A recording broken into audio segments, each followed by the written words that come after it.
Hey folks, welcome back to Gaming Garbage, where we take a look at games, chat about the gaming news in the industry, and of course, stream for fun. Today we're doing gaming news consolidated for May 5th through the 11th. This is where I basically watch a few hours of videos during the week and skim over some articles and stuff, and really work on consolidating the news for you, where you can just listen to it all in one place. So, hopefully you guys like something to look at. I finally found a game, but I can't have any of the audio on. It's my third time trying this. And because the audio is too loud and I can't narrow it down or get it down anymore, so I just have to have it off for whatever reason. But hey, streaming troubles, for those of you that do, you understand. So we're going to talk about Microsoft closing 4 studios. We're going to talk about each one. We're also going to talk about Helldivers 2 and Sony and PSNs this week. Take-Two Interactive with 2 studios there closing, and also some news about Grand Theft Auto 6 that I'm not really seeing online very much. A new Batman Arkham game, which I think I forgot actually when I did it last time. Nintendo Direct and other showcases coming in June. COD Mobile a little bit, and some other stuff as well. So thanks for tuning in, folks. You can find me at Gaming Garbage 22 on YouTube, and also over at Twitch, and Don't Turn on Me. And don't forget our Discord server. It's not just to mingle and hang out, but also just to find others to play with. Regardless of game, regardless of platform. You know, we used to have that on a regular basis where we could play with people and make friends and have a place to hang out as friends. And, you know, let's be honest, the multiplayer space is really horrible compared to what it used to be. So, link in below if you're interested for our Discord. Also, don't forget, you can, regardless on Twitch or YouTube, you can listen to this at 1.25 times just to speed it up a little faster. I'll work through this as quickly as I can. And, but yeah, we got a lot to get into, so let's go ahead and dig into it. So Microsoft is closing 4 studios. This is Arcane Austin, Tango Gameworks, Alpha Dog Studios, and Roundhouse. And so Arcane Austin, they made Redfall and Prey and Dishonored series. And, yeah, unfortunately, they're one of the ones that are going to be shutting down. There's no longer going to be any further developments on Redfall. There were also going to be 2 new heroes that were going to be put out there for the game. But they're not coming yet. The refunds will be coming to you if you've already paid for that content. So if you don't receive it, probably by the end of this month, I would contact Xbox or PC, whatever, Steam, and go through the proper channels to make sure you get refunded that money. But yeah, we won't have any further development on Redfall. And a few employees will move on to Bethesda, but the rest will be laid off. They're probably keeping the good ones that have focused on live service or item creation for some of this live service stuff, and the rest, they don't feel like they're really needed. So, adios. That sucks. 3 weeks ago, Arcane Austin helped pack roughly 9 tons of food for the Central Texas Food Bank. And I think this sucks because how ironic it is now that a lot of these people are going to be laid off and they're going to need some assistance. And food banks are always nice when you lose your job. Okay, you can walk in, take what you need, and it can sustain you for a little bit until you get on your feet. But how horrible, you know. Little did they know that they would be packing some of their own boxes. The layoffs will not affect Arcane Lion, which made Deathloop. They're going to continue on, and they're not having any layoffs of any kind. Microsoft is going to keep them. I do want to say, though, that during Redfall's development, Arcane Austin had already lost roughly 70% of the devs that were working on the game, and that's why it had to be delayed, and that's why they were having other issues. So it's not like they laid off the entire studio of what we would think as an entire studio. A lot of the people had already left. Now, they had probably filled some of those jobs already once people left, but I don't think it was at full capacity. And I agree, Redfall is a game that should not be worked on. It should have been killed off a while ago. It was such a horrible launch. The game was just not good. They had to work on basically a full year of trying to make the game playable, and it's still not great. Okay, they've had multiple big updates to fix the game, and it's just not working. And so it really looks bad. And when the company is looking to take cuts, they're going to cut the people that don't seem to be performing on paper. Which is not always the case. Sometimes you're just handed something horrible and you just try to make the best of it, and it still looks really bad. So that's happened to my job too. And I feel like that's what Arcane Austin was handed, because they were even willing to make Dishonored 3. It's like, hey, Redfall's basically done. We're going to have a skeleton crew on that, and then we want to be able to ensure that we can continue to work on something. So they had pitched the concept of Dishonored 3, which tells me that's actually what they wanted to work on. The type of game Redfall was not really suited for them and what they liked, and so there probably wasn't any passion in that game, and it's kind of easy to tell. It's probably a game they hated working on for most of them. But yeah, Dishonored 3 isn't going to show up. If it ever does, it's going to be made by somebody else. And so yeah, they're just losing some talent. Again, roughly 70% had already left, so they already lost some talent. But Dishonored 3 pitch tells me that there were still some of those people there from the beginning. And this is a studio that's been around roughly around 25 years. And yeah, they're just gone. Next is Tango Gameworks. So they made Hi-Fi Rush and Ghostwire Tokyo. Both of these were pretty well received, especially Hi-Fi Rush. Okay, it won several awards, like at the BAFTA, and also with like sound design. And it was really well received. It also got ported over to PlayStation and to Nintendo. And people are enjoying that game pretty shortly, I think, at the end of the month. And it just sucks that, Tango is going to be no more. So now the founder and CEO left in February of 2023. Don't really know what happened with that. But things, of course, weren't exactly kosher. And so something was going on. And now, yeah, the studio is just going to be removed. It's just going to be closed. We don't know exactly what's going to happen to the employees. It wasn't clear in the few articles that I read, and also some of the videos that I watched. It was never touched on. And even Microsoft wasn't exactly sure the last time I did my research on this. And so it's still up in the air about what's going to happen to these employees. Hopefully they can be integrated, or at least some of them, like some of the folks from Arcane Austin, not like 100% layoffs for these folks. But yeah, they made a great game, and they also pitched Hi-Fi Rush 2. And apparently, yeah, that's not going to be happening either. Again, Microsoft is seeing it as like, look, these games, like Redfall and Dishonored 3 and Prey and Hi-Fi Rush, it's not making all of the money, and so we're just going to get rid of it. We don't have any use for you for the live service stuff. We're also going to lose Alpha Dog Studios, which made Wraithborn and Mighty Doom. Mighty Doom was a mobile game. And this looks like a complete layoff. Just everybody's gone, which sucks.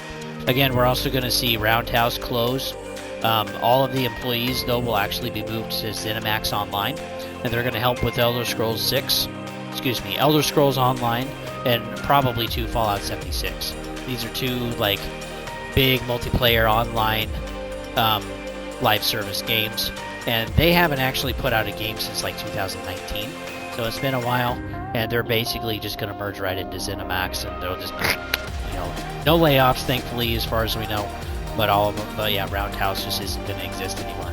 They've actually been around for a long time. I mean, some of these folks, they worked on the Rune series for PC, and they were Human Being Studios, if I'm getting that right. And so these guys have been around for a while. There's some good experience under the hood, but even though Microsoft still owns these IPs technically, it's like we're probably not going to see any of those, as Roundhouse has just been a studio to help other studios make their games, and now they're just gone. So according to Microsoft, reprioritization of titles and resources, and there's been thinly placed management. There's too many projects, basically, and they need to cut some of this out because they don't have enough management. But what doesn't make any sense to me is it's like, okay, you already have literally hundreds of people that you can, work with between these four studios. Why don't you take some of the leads or shift some of them around or whatever and actually get them to fill some of these spots, or at least give an opportunity for some progression in the company, instead of just being screwed over like this for most of these folks and just being laid off. So, I don't know. That doesn't make any sense to me. The priority is going to be the big franchise, the big titles, okay, like Starfield, Elder Scrolls, and Fallout, and Call of Duty, and Diablo. These games are going to be focused on these titles, these IPs. But what sucks is it's like, they still are coming out and saying, hey, we want to focus on creative titles, we want to focus on smaller titles, we want to have a space for that too. It's not just about the big brands, but it's like, okay, why did you close Tango? Like, what was the point? It literally makes no sense to me. It doesn't make sense to anybody else either. And this is awful. So there's going to be some definite scrutiny for a while. This isn't one that most of us are going to let go very easily, because this also puts other companies or other studios in the crosshairs, like Machine Games, Arcade Lion, and id Software. and Obsidian. I mean, these are all other ones that they have, like Compulsion and Beanox and 343 Studios too. It's like, what's going to happen with all of these if, again, their games don't perform like they want them to? And even if the game performed really good by expectations, like Hi-Fi Rush, it's not going to be enough. That's kind of the precedent that they're setting. And so this is wild just to hear this. As of right now, Machine Games, Arcade Lion, and id Software are going to continue to, quote, diversify and create new IPs, okay, like Indiana Jones and The Great Circle, which I'm excited to play that. But again, you know, we got to think too of like Ninja Theory with Hellblade 2. This is about to release at the end of the month on the 21st, and it's like, is that studio still going to be around by the end of the quarter? I don't know. I don't know, folks. Are they going to still be around? And if it doesn't perform, are they still going to be given more opportunities to continue? Because Ninja Theory makes some good games. But again, they're not huge, they're not big, they're not like the big money makers, right? Like Fallout and Elder Scrolls and Call of Duty. But yeah, this is just a bad look. And this is not just a Microsoft problem, okay? This is Sony, this is EA, this is Square Enix, this is Sega, Capcom, Ubisoft. Like, all of these big publishers are doing this, including Embracer Group, excuse me. And so, yeah, unfortunately, I don't think we're done seeing layoffs still. I don't think we're done seeing studio closures. I think we will continue to see that through the rest of this year, and maybe even into January of 2025. We'll see how the economy is. We'll see how these quarterly earnings come out. But if for most of these publishers and big companies, if they're not seeing the type of growth that they want to, even stagnation is enough to close more studios, lay more people off. And that is just not what we want to see.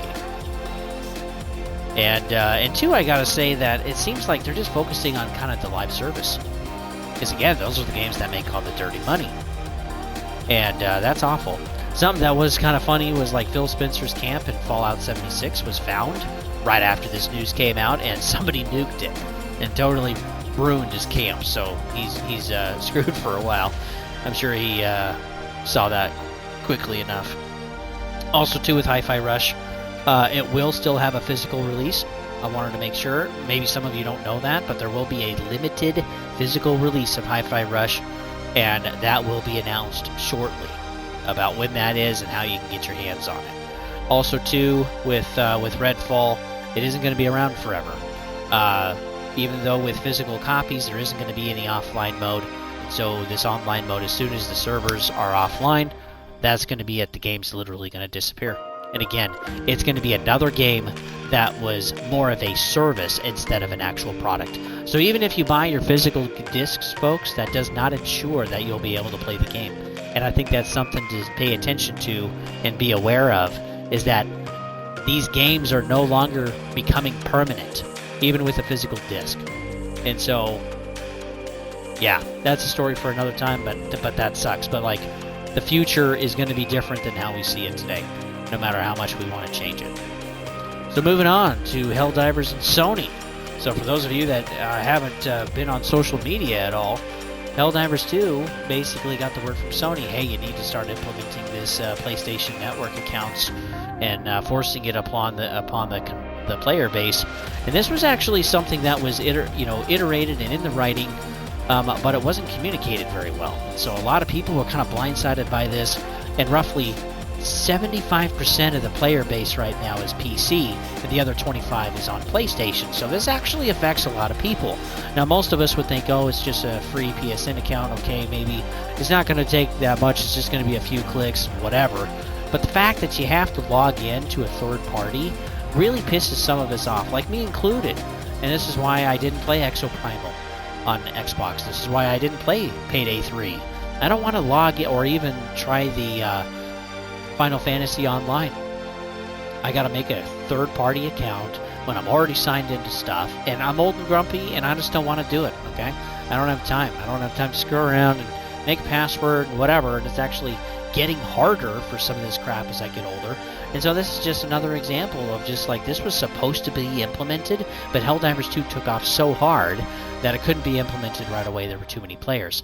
They were more busy about the stability of the servers, the game improvements, and quality of life aspects But now that all of that's basically fixed, Sony's like, hey, you need to start dishing this out. And so Helldivers, Arrowhead, the developers were like, okay, well, let's do this. So they shoved it out there, and boy, was there backlash. They had over 200,000 negative reviews, recent negative reviews on Steam, and were just review bombing the crap out of this. It's hilarious to look at a chart to actually see some of this, because over a few days it grew really, really quickly.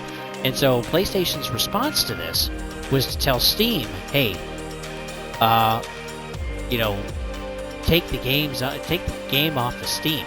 Because something else that was brought up was there's 177 countries and regions that can't have a PlayStation Network account. So what are they going to be able to do? And they just decided, well, we're Sony, we're just going to take it offline for them. They're not going to be allowed to play their game or even access it on Steam.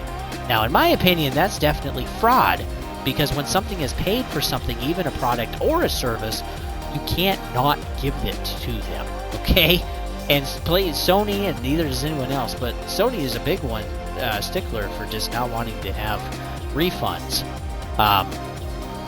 And so, when that news came out, more people got pissed off. So now, pretty quickly, even hours after that, or by the end of the day, they roughly had 350,000 bad reviews.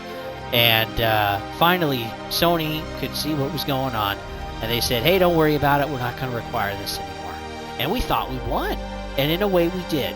We won't have to have PlayStation accounts, but part of the problem is Sony has not reinstated Helldivers 2 back on Steam for those 177 countries and regions. That hasn't happened yet, and so we're not done.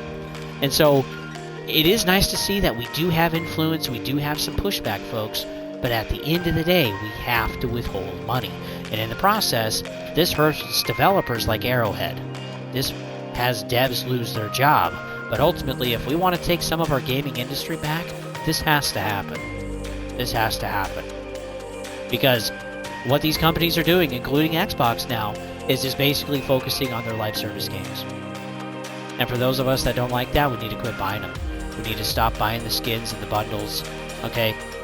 And we need to see if we can actually make a long-term change in the gaming industry. Because we've had some pullback.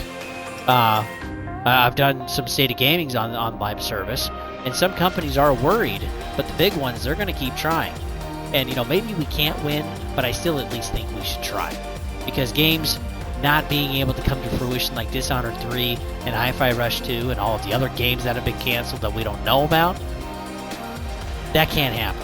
Okay, that's not a diverse thing, and I don't want to play live service forever and pay $70 for it on top of that. So, yeah, we got to stay on top of this, folks. So I'll keep you updated on Helldivers 2 if that ever changes. Right now, the game works. Again, it's not required, but these other people, they can't even access the game, or they can't download it or buy it, or maybe a friend wants to play with somebody else in, like, let's say Uzbekistan, and they can't because it's not even on Steam for them anymore because of this whole PSN thing, which is ridiculous.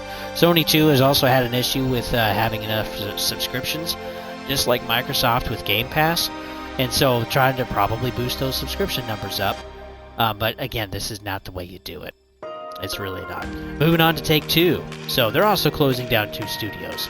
They're closing down Roll 7, which made Roller Dome. This roughly has had 1 million players so far. This has been a game on Game Pass, so I'm sure plenty of people have tried it just to see. But 1 million players is still pretty good, and they've actually made some pretty good sales. But again, it's not enough. And so there were some other games in the works with this studio, but they're going to be canceled, and all 60 devs employees are going to be laid off. We're also losing Intercept Studios, which they make the Kerbal Space Program. Now, I played the first one. It's quite fun. Those games are still out there if you want to be able to play them. And it basically teaches you about space travel and like what NASA does, and included all the physics and stuff. So it's not like you can just hop right in there and freaking go for it. You got to learn some, okay? But it is a fun game for those that are interested. Right now, they have Kerbal Space Program 2 in early access, and the game will continue to get further updates, but it's going to be done by another studio, which doesn't make any sense to me. So yeah, they're just totally going to lay off all 70 people at Intercept, and that's going to be that. Something else we got to talk about is Take-Two Interactive was also going to have some more layoffs. Earlier this year, this was like back in March, April. Actually, this was in April. They're going to lay off another 5%, which is roughly 580 employees. And in February, Take-Two was like, oh yeah, we don't need any more layoffs for 2024. Don't worry about it. And again, that hasn't been the case. And this happens actually quite a bit, folks. As things are, you have to remember this, as things are with what the company says, so far that's the plan. But plans can change in literally a month or in a quarter or by next year. And just because they say it today, it is true as they say it, but it doesn't mean that that doesn't change later. And two, there's also some fluff and stuff because these are publicly traded companies. And so yeah, there's probably, of course, some lying in there too. But yeah, this just sucks. So they're also laying off, 5%, over a certain short period of time. And this is when their CEO is getting paid $70 million in bonuses. And on top of also buying Gearbox for $460 million, while also making $1.2 billion net. Okay, after taxes, after expenses, net in the last quarter. It's like, really? Why are you closing these studios? Why are you laying off these employees? Gearbox is now going to be 4 companies, by the way. They're going to be Gearbox Entertainment, which is the parent company, Gearbox Software, which is going to make games, Gearbox Studios, which is going to make media, and then Gearbox Publishing, which is now rebranded as Arc Games. They're going to deal with basically the IPs that Gearbox has, and branding them correctly and all of that kind of stuff. See them as like an overseer or an overwatcher. So the current IPs that Take-Two now owns is Borderlands, Homeworld, which Homeworld 3 just came out for PC, Risk of Rain, Brothers in Arms, and also Duke Nukem. We don't know which games were canceled, as some of these... We did hear that some games will be canceled through these layoffs and also through these studio closures. So we don't know which ones, but we do know that Borderlands 4 is still in development. So they're not touching that one. They're going to keep it going. They're going to pick up where it left off. And all of these closures and canceled games, this is roughly going to save them about $150 million. I've also seen figures that are like $165 million. But it's like, that really doesn't seem like a lot when we're talking about $1.2 billion net. And also laying down $460 million to buy Gearbox from Embracer Group. It really doesn't make a lot of sense. Something else too, though, with Take-Two Interactive is Rockstar. They own Rockstar, and it looks like GTA 6 is going to be, according to Kotaku, Rockstar is still planning for spring of 2025 to release the game, but it's more likely to be fall of 2025. So a 6-month delay. We can wait to hear about that. And then there's still, quote, a fallback plan to actually release it sometime in 2026. So it makes me think that development is not necessarily going very well right now, that things are taking longer. Again, like every freaking major game, even other smaller games or mid-games, they have freaking delays, folks. And this is just something we can see, but the bigger the game, the bigger the delay. And so, Redfall maybe had a few months delay, while Suicide Squad had like a couple of delays or 3 delays, and it still turned out like garbage. And yeah, a delay does not mean it's going to get better. We should be learning that by now. So with GTA 5, they've sold so far 195 million units as of February of 2024. And this is roughly about $7 billion in revenue. So it's definitely paid for itself, no doubt of that. And I'm sure Grand Theft Auto 6 is also going to pay too, but with making this kind of money and net, the 1.2 billion last quarter, which was some of GTA 5 and GTA Online, why do they, again, it's like, are they mismanaging their money? Where is all of this money going? And I would love to see kind of their spreadsheet of how everything is working out, because making $7 billion roughly just on units sold, not including GTA Online, not including all the microtransaction stuff for subscription services, is like, where is all of that money going? I'm really trying to understand that. So hopefully maybe they'll get hacked at some point and we can actually see into some of their financials. Another news too, COD Warzone Mobile looks like it's failed. So in 4 days it made $1.4 million, and after 3 weeks, retention is down 95%. People just aren't playing the game. Why is that? They've had server issues, they've had bugs, and it's just not meeting expectations. And they feel like, players feel like it's a worse iteration of a mobile game than actually Call of Duty Mobile. Yes, that is still out there too. But Call of Duty Mobile already has a higher player count than Warzone Mobile does, and serves them right. Since people have an option, they're going with the better option. But I think eventually companies are going to figure this out too. When they release something new, they're just going to force people to change to the new one, whether it's better or not. And we won't have a choice in the matter. So, yeah. Thank goodness something is failing, or something is going right this week. Also, we got a new Batman Arkham game. Finally. God, we haven't had a good, we were kind of hoping we'd have a Batman Arkham game from Rocksteady. Instead, we got Suicide Squad, which is unfortunate. But this is going to be released late 2024, and it's currently in development for VR. That's right, folks. It's going to be exclusive for the MetaQuest 3, and the MetaQuest 3 is not selling well. And actually, no headset is. Whether we look at Sony, whether we look at Apple, whether we look at even Microsoft, are you guys going to make a VR headset? Microsoft's like, no, we're not. There's not enough money in it. Everyone else has been having issues. So the dev is going to be Camouflage. They did make an Iron Man VR game. But again, this is not what we want. Okay, we want a real Batman Arkham game. That's what we want. That's an IP they could make a new game for. And it would be wonderful. I want to say the last one we had was maybe for Xbox One. Lion could, if you're listening, just leave it down in the comment of when the last one was. He would know, folks. He's a Batman nut, a freak of nature. You can ask him any question, and he's your guy. So, spam his inbox. But yeah, this is not what we wanted for a game. And two, I doubt it'll do well. Again, the PlayStation, PSVR 2, the MetaQuest, the whatever, all of these other VR headsets are just not selling well. Production is being rolled back across all of them.